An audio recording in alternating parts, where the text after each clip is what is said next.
welcome to the Chamber Voice of Business podcast. I am Steve Cox here with the Rogers Lowell Chamber, joined by my co-host Nick Smith. And Nick, we are relaunching this Chamber Voice of Business podcast because we were one of the first to start doing it. Then everybody else kind of figured out how to do it better, and so we said we need to up our game and get our standards back up to where they need to be. So we took a little bit of a hiatus to regroup, focused on the launch of the rebrand, and we'll be talking again in today's episode because as it was said by my middle school computer teacher, to err is human, but it takes a computer to really mess things up, and that's what happens with the episode we recorded yesterday. So Nick, why don't you go ahead and take over here, introduce our guest. Yes, can do. Thank you, Steve. Again, my name is Nick Smith, here with Steve Cox. I'm here from the Rogers Lowell Chamber, newly rebranded and renamed. And joining us today is our list of panelists we have from our staff here at the Chamber. We've got J.R. Shaw, Executive Director with Destination Rogers, as well as the Executive Vice President of the Chamber itself. Howdy, J.R. Howdy, howdy. We also have from the Marketing Communications Department, the Marketing Communications Manager, Skylar Rutherford. Hello. And we have, last but certainly not least, from the Community Development Department, our Community Engagement and Inclusion Manager, Mariana Osorio. Hello. All righty, there we go. Our panelists are here, Steve. We're all set for round two of recording episode one of the relaunch. We took a practice round. You know, golfers don't just go out and play in the tournament; they get a practice round, so we're good. Okay, I'm going to take your word for it. It was Mulligan Monday. That's what it was. Mulligan Monday. There we go. I can dig it. All right. Well, first things first, we're going to go over a little bit of the stuff that's happening in the news in Northwest Arkansas. Some of the stuff that we talked about here over the last couple of weeks, biggest, of course, being the state legislative session began a couple of weeks ago. First woman governor of the state of Arkansas, Sarah Huckabee Sanders, took power, and we had several bills that have already been filing in for consideration. As more of those come up, we will be sure to talk about those, especially how they affect the working community in and around Northwest Arkansas and the state. But we also have the Chamber itself announce several dates for our signature events, including the first major event that we have coming up on March 9th, our Tee Off at Topgolf event. Make sure you get your team signed up for that ASAP at rogerslowell.com. Even if you don't play golf, it's just fun. Oh, yeah. It's such a fun experience. It's a great team-building experience. There's going to be food. There's going to be a lot of networking, as well as just gentle gigging between the teams, which is always fun to see. So make sure you come out for that. Again, Tee Off at Topgolf March 9th. We also have our 101st annual celebration happening on April 6th for the Chamber. Make sure you get your table for that, get your business signed up for that. We also have the Hustle and Heels What Glass Ceiling happening on February 9th with our guest speaker, Natalie Bartholomew, and the Northwest Arkansas Emerging Leaders Board Service Certification happening on March 24th. That being said, let's go around real quick from our panelists. JR, starting with you, are there any events coming up this year that you're looking forward to? Very much always the celebration, the banquet, I think, is especially this year is going to be very significant with the brand relaunch and not just the brand, but the repositioning and the whole refreshed attitude coming out of the Chamber this year. I think it's going to be very, very important for the business community to see, for the entire community to see how that's going to work over at the Embassy Suites and the Rogers Convention Center. And a lot of the other events that are going on between departments. I know Destination Rogers and Economic Development and some of the other departments are really working on some cross-functional type of events that I think are going to be of great value for the community. So we're fired up. And we've seen some results of that when we did the hoteliers meeting and the hospitality meeting. That directly resulted in a new workforce development class at Rogers Public High Schools. Yes, it did. And you ain't seen nothing yet. In the great words of Al Jolson, you ain't seen nothing yet. We are continuing that good work for the leisure and hospitality industry, so stay tuned. Perfect. Mariana, what do you think? Yeah, so we're very excited about the Spanish seminar series that are coming up starting in February 16th. It's all about how to start a business in Arkansas, how to do your taxes, marketing and communications, how to get the money to start a business. So it's going to be a total of 4 sessions. The first one is going to be February 16th. We're also organizing the community showcase. That is going to be a huge event at Frisco Station Mall on August 26th. And there's going to be a lot of small businesses to get together. And we're going to have the Battle of the Chefs. There's going to be live music. It's going to be really fun. Which was huge last year. Battle of the Chefs brought out a lot of great food, a lot of great people to come taste everything out. I love seeing that little old lady break down in tears when she won the audience award. It was so sweet. That event was a lot of fun. It was great success. Can't wait to see how it works out this year. I'm very excited about that. You're in charge, so since Gio isn't, it means we'll have good weather. Come on now. And to just back up real quick, too, when you mentioned the Spanish seminar series, that is presented in Spanish. Oh, right? yeah, 100%. 100% in Spanish. Yes. So, yeah, it's great outreach to help develop that. I mean, we have, Steve, you can probably back this up a little bit, but over a third of our population here in Northwest Arkansas is Spanish speaking. And so that's just great to have that outreach there and to help develop that business. Yeah, it's going to be great. It's so much better to just do things in your native language sometimes, especially things that get tricky like business stuff, for sure. So. Oh, yeah. Skylar, what about you? What are you looking forward to? I'm going to say the Topgolf event. I think that a lot of people haven't done Topgolf before, and I like to compare it to bowling. And so you don't have to be good at it, but it's definitely going to be a fun time. And you just take your turn and you have some snacks and you hang out in your bay. And I think it's just a great opportunity for team building, men and women, it's one size fits all sort of team building experience. I think it'll be great. It's funny. We used to do a chamber bowling. We did. So. Oh, really? Yeah, it was fun. It's the friendly competition always comes out in events like that. So it's always fun to see everybody get together and kind of have a friendly competition between everybody and to get that going. Steve, do you want to head into our topic introduction for this week? Sure, absolutely. As we mentioned at the top, we have rebranded. We are no longer the Rogers Lowell Area Chamber of Commerce. We are just now the Rogers Lowell Chamber. Got rid of a few things. We dropped the hyphen, dropped the area, dropped the of commerce. Because mainly we were the only people that were using it anyway. No one else. We was always just, he worked for the Rogers Lowell Chamber. And so it ties in really nicely there. Brand new logo, refreshed, relaunched. I mean, and this was months worth of effort. Well over half a year went into this process, and it was very staff-driven, staff-led, designed entirely in-house. That beautiful brand book that you're looking at right there that you designed. Redid all the logos for all the programs. It's fresh, it's modern. The colors just really pop off the screen. And so we're excited and going to be talking about that. But the more important thing behind that is the new mission and the new tagline, serving business and community together. And that's what we're really going to be talking about today, what this brand means to these chamber employees and how that's fueling the programming that we're doing in 2023 and beyond. We celebrated our centennial in 2022 by saying, Raymond went into it saying, we can either make this our rebirth or our wake. And we're set ourselves up and rebirth for the next 100 years. Oh, yeah. That's a great introduction to the topic today, Steve. I really just kind of want to piggyback off of that and start the question and answer session with our panel today. Really, as we get into this rebrand, one of the things that was important to us was talking about how we were taking the chamber into the next gen and really building off of what a chamber was. But in order to do that, we needed to know what everyone kind of felt a chamber was. So I'm going to start with you, JR. You kind of have a little bit more history and experience dealing with businesses in general. You obviously have been working in the destination CVB world for over a decade, so you've got a lot of background there. But you also have a lot of background just dealing with chambers and business in general. So do you want to kind of give us a little bit of what your feelings were as far as chambers of commerce were prior to the rebrand? Yeah, I think at one point I didn't realize everything that a chamber did. And I think most people out there don't really get what a chamber stands for and what we do on a day-to-day basis.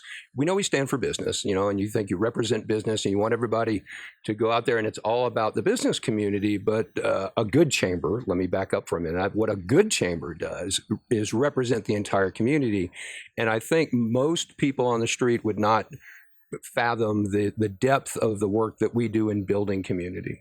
And that's what really excites me from working for an organization like this, is being able to have a part in building that community. Giving something back to the community is something that comes out of this office. And that's one of the things I'm excited about out of this whole new relaunch, is telling that story about what we do for community. For sure. Skylar, I'm going to pass it over to you. I was on the team that helped hire you. We had several interviews before you got to join our team. And of course, one of the questions that I asked was, do you know what a Chamber of Commerce is prior to you joining the chamber? And since I don't think we've said it just yet, both Skylar and Mariana joined within the last 6 months. Skylar joined this past September, and Mariana joined just a couple months ago before the holidays.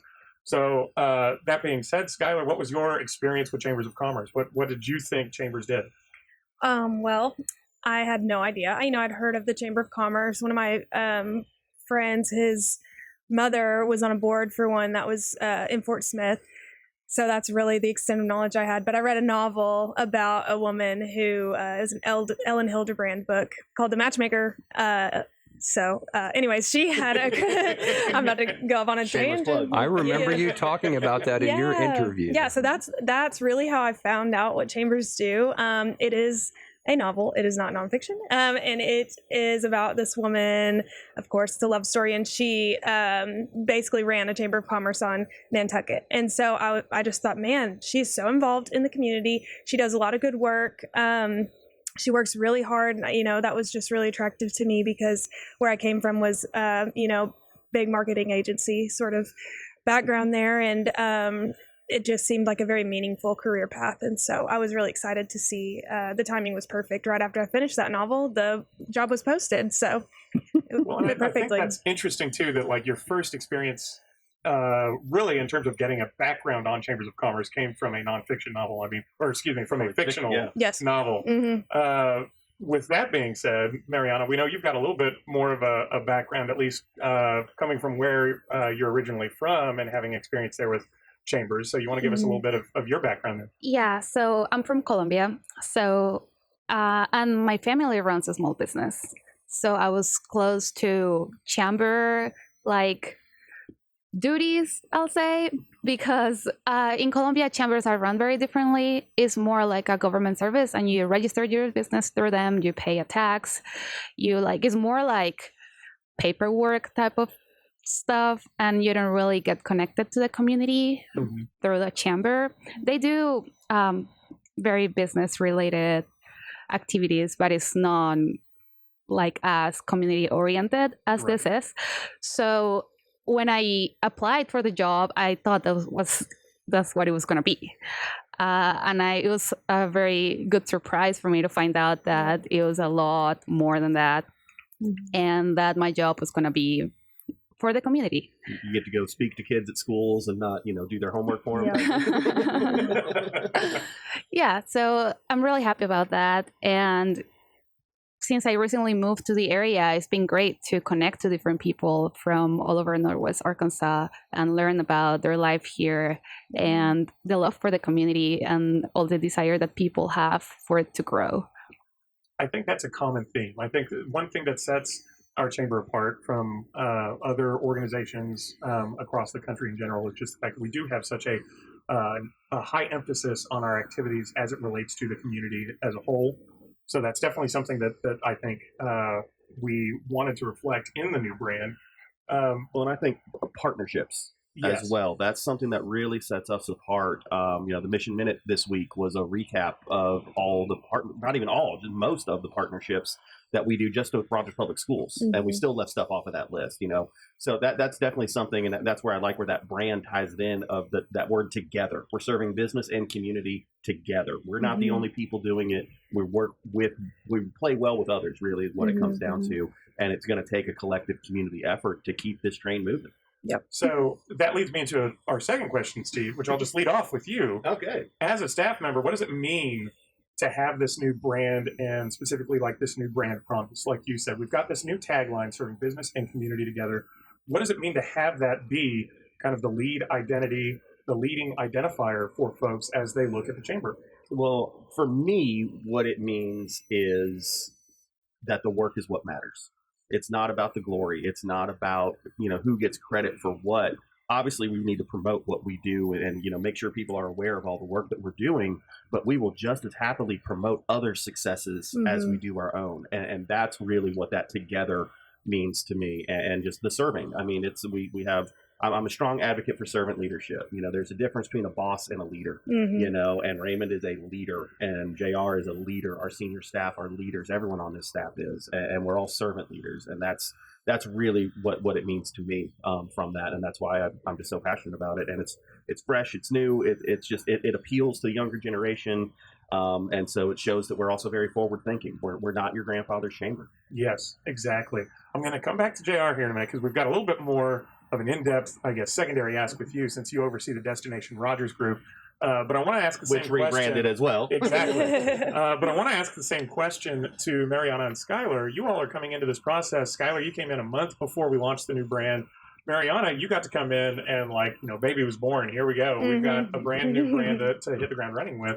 What did this new identity mean to you all? Skylar, we'll start with you. So the new identity to me, like you said, I jumped in after all the focus groups were had and all the research that we had. And so I was coming in, blank slate, just like, all right, I'm here to support y'all. Let's do this. I'm on board. But what I gathered through helping Nick develop the brand visually, I saw that the brand and the new tagline and our mission vision was modeled after things that we were putting in action as a chamber. So our actions are speaking so loudly that it was easy to make a brand modeled around our actions. And that was just huge to me, because there's a lot of places that will, not even just in the chamber world, but a lot of businesses and, foundations and things that make these huge claims, but their actions don't follow. So it was really important and really impactful, and it just makes me proud to be here. So it's the work that matters. Yes, exactly. Yeah, I agree with all that. And also, more about the action is like, I think the brand now shows how approachable we are. Mm-hmm. Because I don't know, some people think about chamber and it's like just business, boring people working like ties and suits or whatever. And I think this new brand shows that like we're fresh, we're community oriented, and we want to get together with everybody. And it takes a village, and we all know that. So I think that that's what it communicates, and it does a really good job doing that.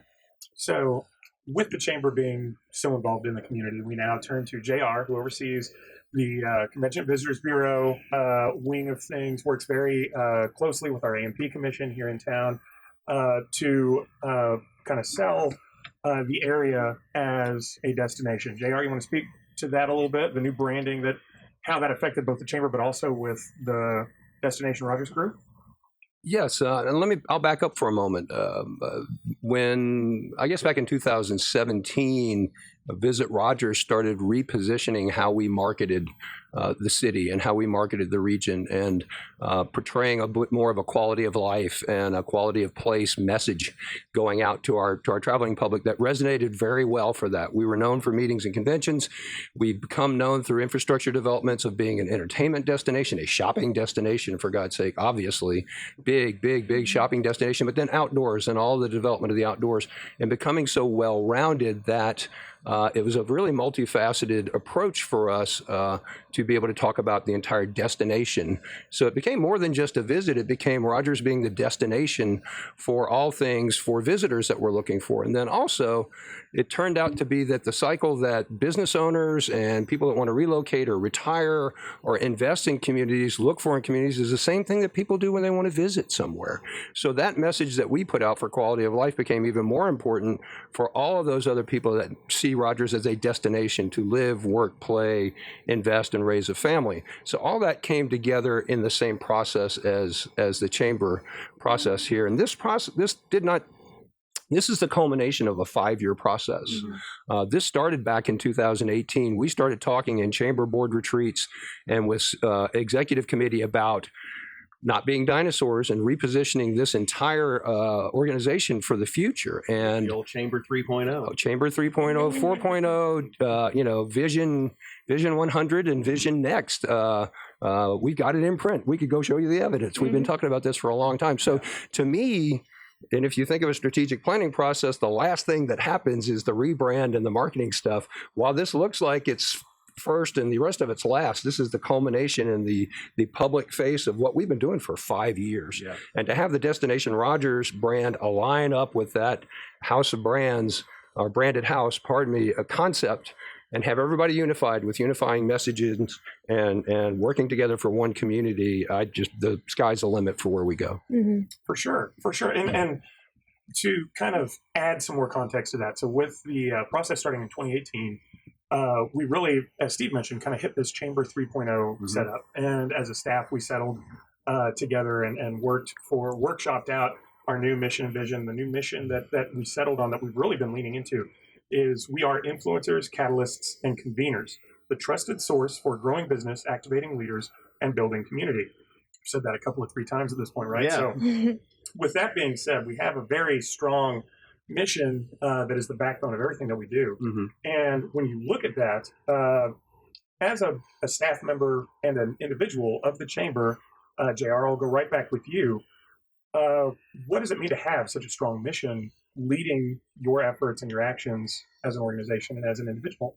We're only as good as the plan for where we want to go. And we've been very deliberate about putting out that mission and vision and values, what we stand for, what we believe is important, where we want to go, how we want to get there, how we want to construct ourselves and do business in the marketplace as well. That doesn't happen by accident. So having that set out, having it been reaffirmed in the middle of the pandemic as we started coming out of it and saying, okay, business has changed, the environment has changed. Is this still who we are? And is this still what we believe in internally?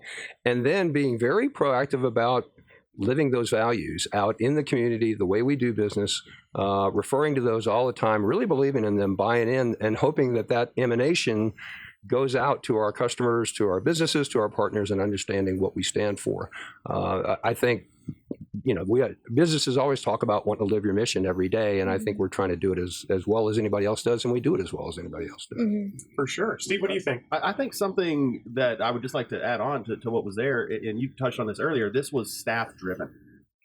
Our board of directors trusted the staff to do this. We didn't go and spend a lot of money, hire some consulting firm to tell us who we are. We figured out who we are by listening. And just being able to do that, because you can hear great, little blue bird company in the news lately where they're getting managed by edict, via 140 characters from a single individual, and that's not here. It's a true team, and I keep going back to that together because we all do it together. We were very, going back to 2018, as part of Chamber 3.0, we were very focused on removing the silos. We all are working towards the same goal. We all need to be working together, and that's just led to more cross-pollination, more cross-divisional work that's going on. Things, JR mentioned, the hospitality stuff. We're able to include workforce development into the hospitality careers.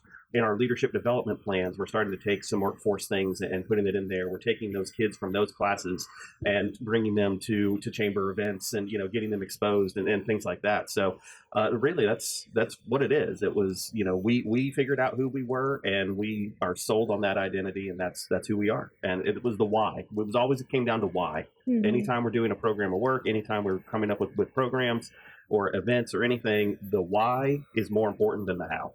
And that's what I love about it. Mm-hmm. For sure. I love that.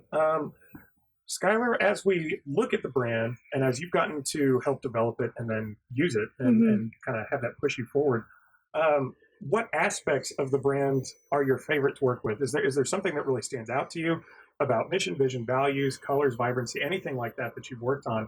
You've got to be really hands-on with it. Is there something that you just really love and cherish about it? What excites you about the brand that we have right now? My favorite thing about the brand is that we really emphasize community. We've talked, about community this whole time, but, being together, community, all, that really means everyone. That really means all. We talked about how close to 33% of our population is Hispanic and Spanish speaking. And so, we're taking action, and Mariana is taking action, and Gio's taking action to accommodate those people and educate, and using the power and the platform that we do have to reach people, to reach everybody, is just so wonderful. It's just really great, and that's something that we say we do and something that we show we do. So for sure. Mariana, what about you? What's your favorite aspect of the brand? Is that what I mentioned before, how approachable it looks, and that when we say all, it really means all. Mm-hmm. Yes. And we don't know it all, but we are trusted and we can connect with the people that know. And also, we are very good listeners. Mm-hmm. I feel like that's something that we excel at, is that we don't claim to know what the community needs. We go out there and we talk to them and we listen and we act on that. So I think with this brand, we're going to have a lot more than that. And I'm very excited. Yeah, we definitely have a lot of individual subject matter experts on staff, but you're right. I think that's something that's so good is we talk about it in our mission, being conveners and bringing people together for informational purposes, as well as gathering information, but also to spread information and make sure everyone is brought to the table and understands what's going on. JR, what about you? What's your favorite aspect of the brand? I'm looking forward to the emphasis on storytelling, and that's hopefully something that's implied. It's something that we've built into our brand promise and our voice, to your point, letting our partners tell the story about their successes through the chamber's lens, so to speak. That's really important for us to be able to do and to communicate our value. We've been humble and kind for a long time, and the partner success is the important part of it, and it still is, but to the point where we've almost talked ourselves into ignominy. So we need to be able to state clearly and have others state clearly what the value of working with an organization like the Chamber is. So I'm looking forward to that. I just think the whole new repositioning is exciting. It comes with the trust of executive committees for years and from leadership around here, that they trust that what we do is going to be effective, and turning the corner with exciting, young new staff. Be really honest with you. I think the way that we've retooled and the people that we brought in with the broad experience that they have and broad sets of attitudes is just going to set us apart and set us on a really strong course for the future. Yeah, for sure. Yeah, absolutely. Steve, you want to bring us home? Well, I just think, you mentioned you mentioned the staff and the subject matter experts. You just think about the longevity. We have new staff members that have come in and just felt like you've been here forever. Yeah. But collectively, just on our senior staff, we have over a century of experience in the chamber world. Granted, 40% of that is Raymond, but still counts. But it's still. Thank you for leaving me out of that reference. we have, I'm saying a century of experience here, just at this chamber, right. Not even anywhere else. Mm-hmm. And so, we have, but everyone was just as willing to embrace this change. It wasn't a pushback. There wasn't a, no, you can't do that. Or, hey, this is the way we've always done it. So that's what we're going to keep doing. And this brand has just brought about, I feel like there's a new level of excitement in the building. Everyone just about the programs, just about everything that we do, but just even the way that we talk about ourselves, like the chamber, the video for the banquet or the celebration that you did, just doing a little man on the street, pop into people's office, hey, why should you go to the banquet? I keep saying banquet, celebration. It was a banquet. Steve goes for the food. It was banquet for a decade, all right? Celebanquet. But like that, or like, Skylar making reels, doing that. I remember the first reel the chamber ever did was at the golf tournament, and that little Geico plush thing you kept having in there. But it's just there's a new level of excitement, and that's what I really like. And the brand is just it's vibrant and it reflects the personality of the chamber, and you feel it. You feel it internally. Let me say though, to your prior point as well, it all becomes all about the work. That we make this promise, we stand behind the promise. Ultimately, it all gets down to the work, and we always put our shoulder to the grindstone. We get it done for our partners. We get it done for the community. So that's the promise behind that, is that we're all about the work. And Nick, you designed the vast majority of this brand in terms of the visuals of it. So do you feel that the things that we're saying that we're getting out of it, was that your intention? Is that do you feel like, can you hang the big mission accomplished banner? Me, I'm never going to hang the big mission accomplished banner. We're always evolving, and I think especially our visual identity, I try to keep fresh and whatnot, for sure. But that's the key. I wanted this to be exciting, I wanted this to be inviting, and I wanted this to be engaging. Those three things, I think, you all have spoken from a staff perspective, especially about how you've heard that and felt that with the new brand. And I feel like hearing from you all that we're able to go out and part of your job is engaging with the community and engaging with different people who are partners with us, people who want to know more about us. It's using this brand has made it easier to do your job. It's more fun. It's exciting. It makes you want to do the work, as JR mentioned. I think that's so important and something that you should buy into, and something you want to be able to brag about, I guess, to we've been humble and kind. Now I wanted us to have something that we could really hang our hat on and say, like, we did this. Let's show off to the world what kind of destination Northwest Arkansas is and our communities are. And I think that's really what this gets down to when it comes to our new brand. Real quick, before we do our final closing, I just want to thank everybody for listening. You can make sure to follow us, subscribe to us. We are on all of the major podcasting channels now. We are on SoundCloud, Spotify, iTunes, Google Play. We are all across the web and internets. JR's working on getting us on radio. We're going to make this happen. Wait, this isn't just for staff? This has got you. 7 billion people can listen to this? What did I say? Right. So I just wanted to thank you all for being here again. We had JR, our Executive Director of Destination Rogers, Skylar Rutherford, Marketing Communications Manager, and Mariana Osorio, Community Engagement and Inclusion Manager. I'm here with our co-host, Steve Cox. I'm co-host, Nick Smith. Next episode will be coming out on February 8th. We're shooting to try and have a new episode every 2 weeks. The next episode is going to be Get the Most Out of the Year Ahead. So that's it for me today. I'm going to hand it back over to Steve to wrap us up. Go for it, Steve. Absolutely did a great job. It should be pointed out that this is the spot where we would normally be doing like an ad if someone wanted to sponsor the Chamber Voice of Business. We will shameless promotion. Happily take your money. Ellen Hildebrand. Always fun for that. Yeah, there you go. So no, I just again I want to echo what Nick said. Thank you guys very much. Your insights and your flexibility when the last file got corrupted to be able to come back in and re-record here for this today. So thank you guys for your flexibility. The work you guys are all doing is absolutely fantastic. I will throw our staff against any chamber staff across the country, across the world, and we will come out on top. I truly, firmly believe that. So thank you all for listening to the Chamber Voice of Business podcast. Thank you, and have a wonderful day. Bye, everyone. Bye. Bye.